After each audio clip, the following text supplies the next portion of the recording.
नमस्कार. श्री स्वामी समर्थ महाराज की जय.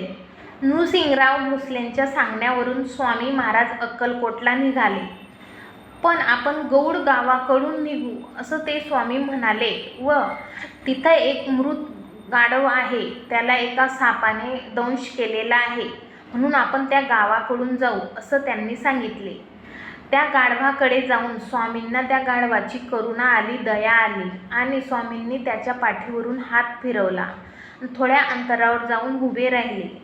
स्वामींनी त्याला हाक मारली आणि ती हाक ऐकू येताच स्वामींकडे ते गाढव येऊ लागले आणि जिवंत झाले.